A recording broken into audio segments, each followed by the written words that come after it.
Hi, this is Harriet Grayson, your host and producer of Community Culture Showcase.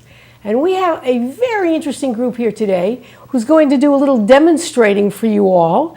And it's all about using boxing as a way of working with people who have Parkinson's disease. So we have a group here, right here in the studio's actual plaza, the same shopping center area, right here in Groton, is a martial arts center that is run by one of our guests who's going to chit-chat with us about the Martial Arts Center and about what she's doing with Parkinson's. And I have had the pleasure of having another guest on that program before where we talked about dancing with Parkinson's. And we have so many people in this country with this particular kind of disease, and it's really wonderful to see that there are programs out there that are helpful for the folks, and they're right in our own communities. So I want to welcome my guests. So why don't you just tell us your name? My name is Bob. And Bob, what do you do ordinarily, and how did you get involved with this program? I'm a freelance writer, and I got involved through a friend of a friend who said that there was a program for boxing for people with Parkinson's disease that had good results. And I'd read about it before in several newspapers, so I was very interested, and I joined up. Okay. Do you live here in the community or nearby? I live in Stonington. Okay, very good. And did your friend come with you, or just No, just word of mouth. Yeah, just word of mouth. That's great. And how do you think this helps you in terms of just kind of dealing with your disease?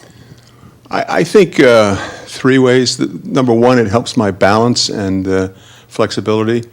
It provides me with a community of people who have Parkinson's, and we talk to each other, and we share our needs and worries and what have you. And of course, like a support group in a sense. In a sense, a very small sense. That's not really the purpose of it. And I get a lot of exercise. I get soaked. I come out of there all sweaty, and I usually feel very good about myself as a result.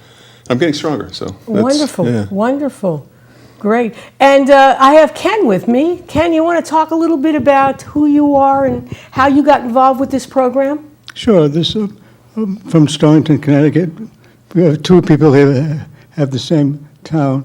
Been involved for about 4 years with Parkinson's. And over the years, I've been doing a lot of type of exercising. They say exercising is one of the best things you can do with Parkinson's. Okay. And about 6 months ago, a year ago, I saw it on, I think it was 60 Minutes, a Sunday morning.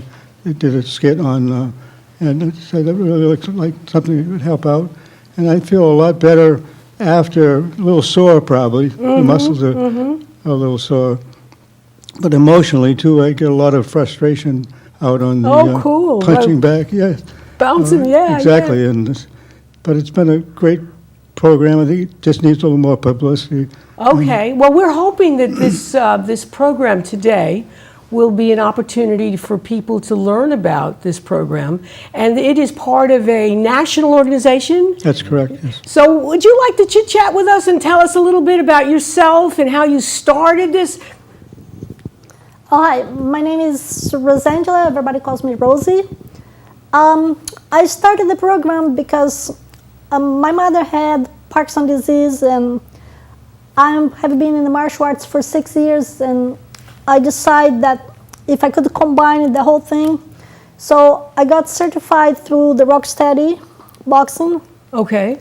And voila, I had a martial arts place, and now we have a program where everybody can come, exercise, have fun, and feel better. And you are absolutely looking for more people to join up. So we're looking for this as an opportunity for you to send out the word that you've got a program out there. It's part of a national organization. That's correct. So you've got standards and a whole bunch of other things going on. And I'd say most people who have Parkinson's are probably people plus 50, is that probably right? Am I saying the right thing? Typically 50 to 65. Is when Unless it's you're Michael J. Fox. Okay, when it's the onset of Parkinson's, when you're first aware of it. Right. Interesting. It's a good program. Even if you're in a wheelchair or if you have any problems, we still can work with you. We have full bags, but we can do stuff, sit on a chair, and there's all kind of ways to accommodate people. Anybody can do it. Everybody has different levels, and we have fun, we do exercise, and it's a great program. Everybody's happy. And it's right here in Groton, in the same shopping center as the SEC TV studio, right down the block from the post office. We always used to use the other thing, Benny's, but of course Benny's is going out of business, so that as a marker we won't use it. We won't be able to use anymore. But certainly the Groton Post Office is right here in the strip mall. There's plenty of opportunity to park. There's not a problem about kind of getting in and getting to your place. That's correct. What is the address of where it's located? 78 Plaza Court. Okay, 78 Plaza Court. If you know where SEC TV is, we're 80. So that kind of gives you, we are literally, you know, two doors down. Yep, that's Groton, close to everybody. And what are your hours of operation where, in fact, you do this boxing program? We have the boxing as of now on Tuesdays at 9:30 9:30 in the morning, a.m., Thursdays and Saturdays at 4:30. 4:30 p.m. And as you grow, you add more hours and more classes. Okay. And how long is a typical class? It's 45 minutes, but most of the times you're there a little longer. People come early and leave late. Okay. And it's also, as Bob was talking, kind of an opportunity for people to chit-chat among themselves and sort of talk about, you talk about resources or other things that might be available in the community. Do you do that kind of sharing with people who show up? Mostly it's about medications and, you know, how you're feeling. Okay. All right, real basics. Real basics, you know. Real It's like, basics. like networking. Okay, Yeah, it yes, all right. And you promised me that we will be able to have a little demonstration. Sure. So why don't you just Ready? kick it off? Literally kick it off. And you actually, are those like boxing gloves that if I go and watch a prize fight, it's the same kind of boxing gloves? Those are mitts. Okay. And he has gloves. So he, And these are the typical gloves you would, if you were just taking a regular boxing class? yeah. Okay. We have full-size bags. We have all different kind of little bags and mittens and pads. So Felix is going to show us a little bit. Go.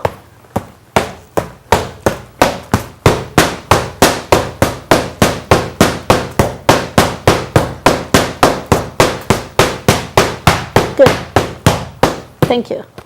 So it's just like Bob said, it's a way to get your frustrations out as well. Yes, Just- and when we are at our place, we have full-size bags. Bill is going to show a little bit too. Heavy bags. Heavy bags. I've been inside the studio, inside the martial arts. You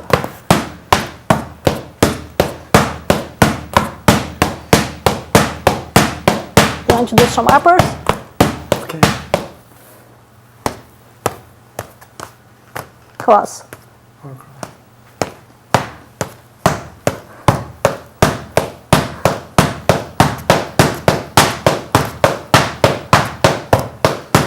Hypnotic. Good job. Very good. Very good job. Very Down to good the can. job. How about All you? right. Cross.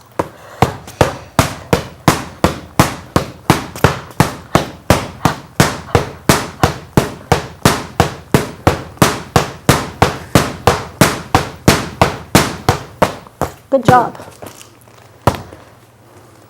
So the routine that you're using, this way, that way, up and down, these are particularly specific routines just for the Parkinson's program, or this is how you would train boxers in general? That's how I train boxers. Okay. I do jabs and crosses and upper cuts and all different kind. It's like, they're boxers. Right, okay, all right. And did you start to get involved in, were you interested in boxing as a, not necessarily just with Parkinson, but boxing itself, or you just heard about it in terms of its use with Parkinson's?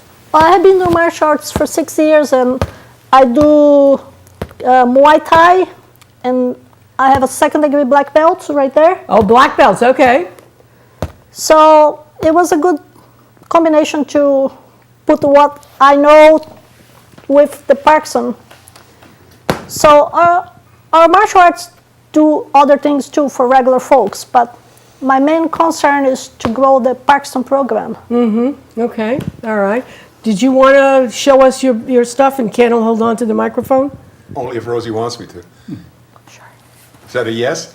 You're shaking. Yeah, oh, she's enthusiastic. She's enthusiastic. All right, get your gloves on.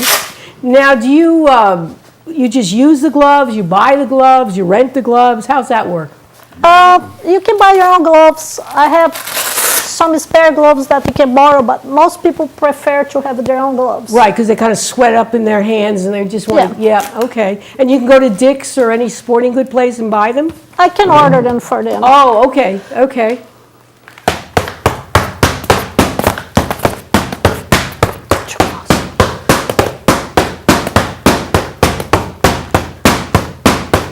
Or change it to...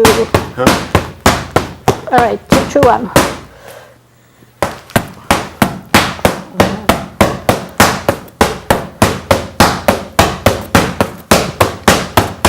Three, two, one. Oop.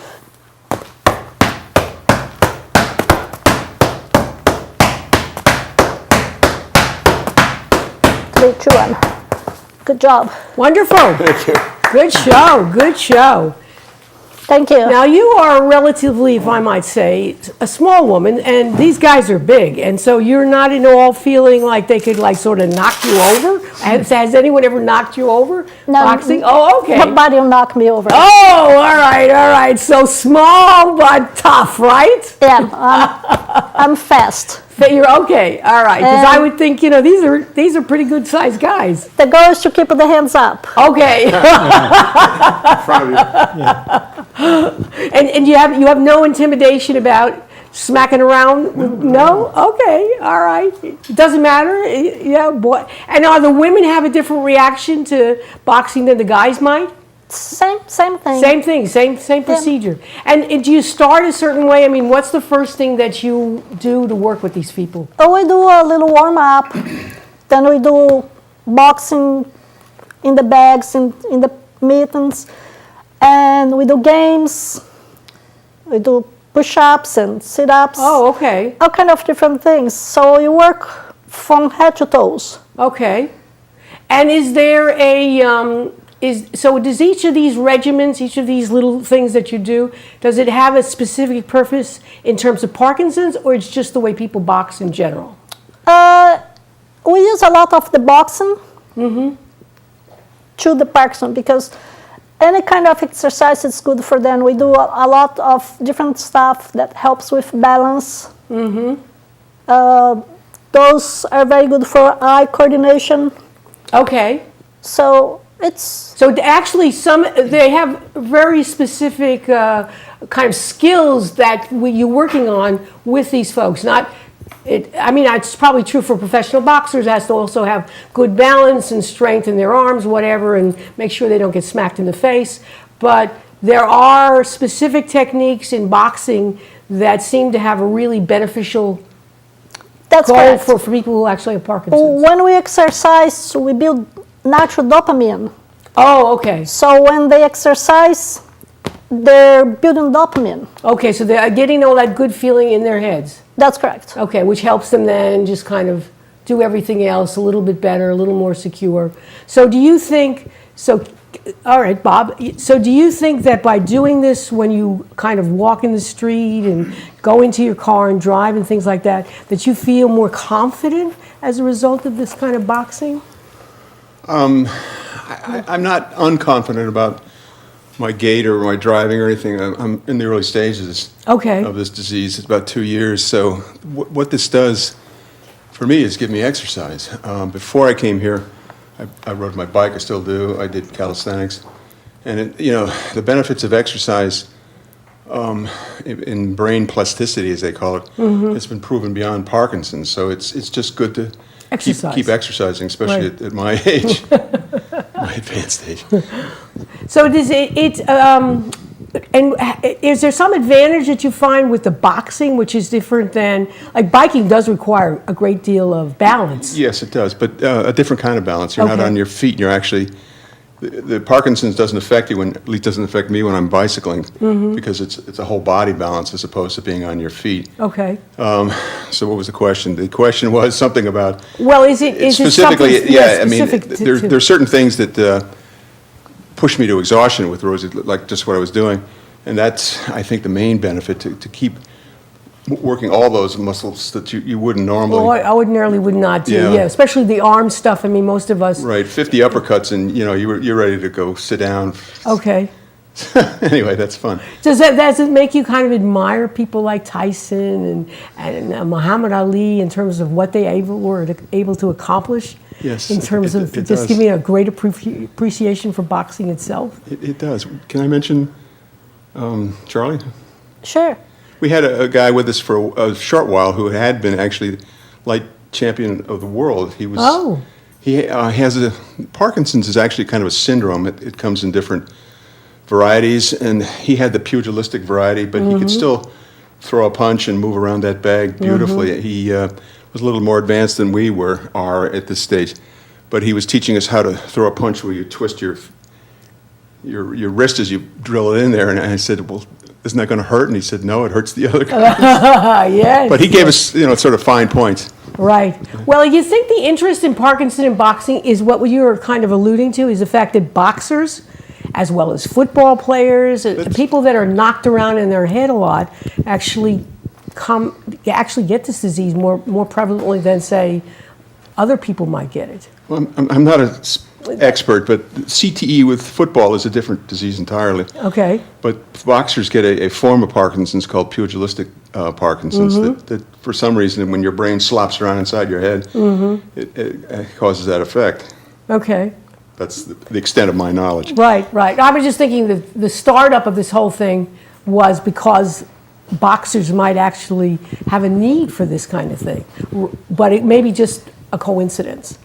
Yeah, I mean, getting back to history, Michael J. Fox, who was diagnosed at the age of 29, started this foundation when he was 8 years into it and couldn't hide it anymore. And I think he's sort of the face of Parkinson's for most people. He and Ali teamed up together after Michael brought it sort of to the public's attention. Right. And so that he continues to fund experimental tests and so forth for new protocols and treatment options. So, interesting guy. Yes, absolutely. So I just want to thank my guests for coming on. Remember that there is a place right here in Groton, the same shopping mall as the post office, where folks can get information. They can give Rosie a call, 860-446-1993. Here in Groton, she takes people from all over the place. Remember, it's Tuesday mornings and Thursday and Saturday in the afternoon. We want people to come on by. If you know anyone who has Parkinson's, this is a wonderful opportunity for you to get those people engaged in something really nice and physical. You can feel like Mike Tyson for a couple of minutes. It seems pretty good to me. And you don't have to be big, because Rosie's kind of little and she can really smack it to you. So I want to thank my guests. They're going to leave me, and then I'm going to chit-chat with my audience about some upcoming events that will be of, I hope, potentially great interest to you all. So my guests are going to sort of saunter out. It was wonderful to have you. Good luck, people. Thank you. Keep those hands up high. Yeah, make sure nobody smacks you around. You guys will become dangerous. Nobody will be afraid. People will be afraid of you in dark alleys. Unbeknownst to them, you are boxing champions of the first order. Bye-bye, folks. Glad to have you come. Again, if you know anybody with Parkinson's, and I personally have family members and old friends who unfortunately have got Parkinson's disease, I am definitely going to tell each and every one of them about it. Remember that this is, in fact, a national organization. So if your family or friends don't necessarily live in the Groton, New London, Westerly area, there actually is opportunity for you. All you have to do is actually go to this rocksteadyboxing.org. So that's the national organization. Go ahead and look it up and go to the website and see what might be available for family and friends somewhere else. And again, if you're here in Groton, New London, around this area, then stop by this studio or give Rosie a call. She's a dynamo, and I'm sure she can be very helpful for folks. You saw all these guys, these big guys. getting a lot out of boxing. So yeah, so give her a call, 860, the number's right there, 446-1993 right here in Groton. So now that my guests have left you, let me talk to you, my audience, about a couple of events coming up that might be of interest to you. Some of you may know that Harriet Grayson is an expert, as they would say, in grants writing, and I do some fundraising, and I am putting on some seminars on grants writing. They're 1 hour in duration, and people can get information about it from my website, www.5starseminars.net. October 25th in Westerly, Rhode Island at the Chamber there. And right here in the studio, December 11th, a 1 hour, we're going to put on 2 1-hour shows on grants writing. If you have any interest whatsoever, please contact me. www.5star, the number 5, starseminars.net. And contact me, and I'll be happy to give you some more details and information. And then in December, because December is a wonderful month, right? Just around Christmas time, you need to get some holiday stuff. And for anybody who knows people here who in the studio or have been around the studio, know December is holiday time right here at SEC TV. And like we had last year, we're going to have our Christmas party December 14th. Put it on your calendars. Come on down. The theme this year for holiday is pets. So we've asked our artists, let me show you at least 2 examples. We've asked our artist friends to do the theme of pets. So dogs, cats, snakes, whatever there might be out there, birdies. We're looking for artists who like to draw, paint, photograph animals, pets, to come and get in contact with us so that you might be on our walls. We're looking for artists with the pet theme. We're also looking for sponsors. So if you have a business that has something to do with pets, well, if you're a vet or you do pet supplies, we would love to have you come and be sponsors. We expect a big showing at our December 14th event, and it'll be an opportunity for you to get known. We're also putting together a program book, so there'll be an opportunity to put a little advertisement in. Again, anybody, pet sitters, vets, pet supply companies, big and small, and if you have little goodies that you would like to donate to us for this event, to give out, if you have little food supplies, dog biscuits, any other kinds of trinkets that might be useful for pets, we're looking for donations to hold for our show. Also, here's another one. And if no one recognizes this, this is Max. Max is our executive director's beautiful puppy. And here's a nice other painting of Max. So again, if you know any artists, oops, there we go. If you know any artists who paint, do any kind of even sculpture, if it's small, oil, water, watercolor, pastels, we're looking for artists with this particular theme. So we hope to fill up our gallery with all kinds of artwork that has to do with pets. And we hope you'll come by anyway, because there's always lots of wonderful food.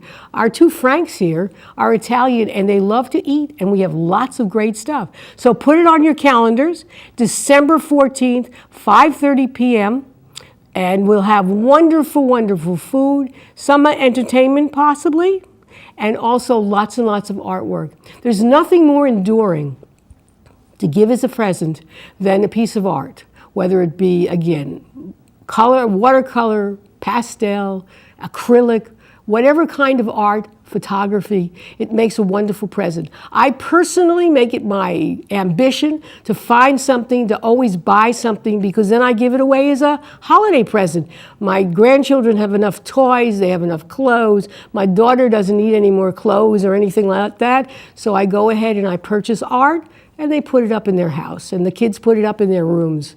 And that's something that's more enduring than any toy you can possibly get a kid. So think about that, because we have some of the artwork is pretty inexpensive, and it'd be a great present instead of just buying the ordinary do something very, very extraordinary. Support the local art community right here, and also give these very unusual presents to family and friends. So I hope you'll come on by. Again, December 14th, starts at 5:30. We always have wonderful food. There's always some vino, and you can have a wonderful, wonderful time right here at the studio. And again, if you have some artists out there, come on in, give us a call right here in our studio. Call one of the Franks up. You'll find us, we're here at 80 Plaza Court in Groton, at the Groton Shopping Plaza, right down the street from well, it was Benny's. Benny's is going out of business, unfortunately, but the Groton Post Office. So come on by. We'd love to see you. We'd love you to buy some art.